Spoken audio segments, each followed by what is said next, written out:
দি ভয় বক্স। আজ যে ঘটনার কথা আমরা বলবো সেটা কোনো গল্প নয়, এটা বাস্তব। ঘটেছিল আমাদের এক দর্শক শিবনাথের পরিবারের সঙ্গে। সেই রাত, সেই রাস্তা আর এক ভয়াল মুহূর্ত যা আজও বলা সম্ভব হয়নি। ঘটনাস্থল নৈহাটি, এক পুরনো রাস্তা যার পাশে এক শতাব্দী পুরনো মসজিদ, আর মসজিদের ঠিক পাশেই এক ভৌতিক কবরস্থান। সেই রাতেই সাইকেল চড়ে ফিরছিলেন শিবনাথের পিসে মশাই আর পিসি। সব কিছু ঠিকঠাক ছিল যতক্ষণ না তারা পৌঁছায় মসজিদের সামনে পৌঁছাতেই পিসে মশাইয়ের আচরণ বদলে গেল।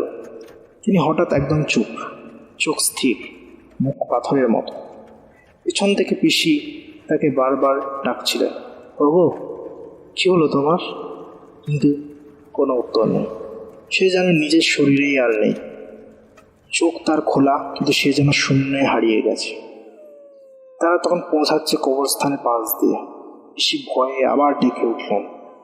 পিসেমশাই আস্তে আস্তে তার মাথাটি 180 ডিগ্রি ঘুরিয়ে পেছনে তাকালেন, একেবারে চোখে চোখ রেখে।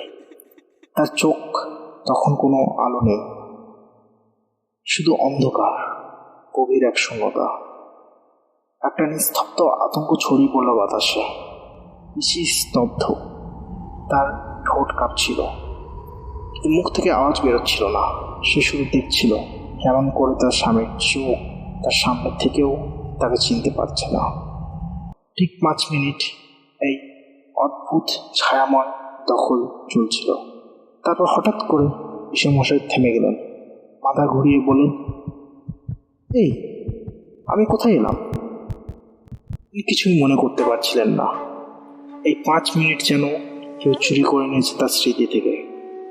নৈহাটির সেই রাস্তাটি এখনো আছে, মসজিদটাও দাঁড়িয়ে, আর তার পাশে সেই কবরস্থান।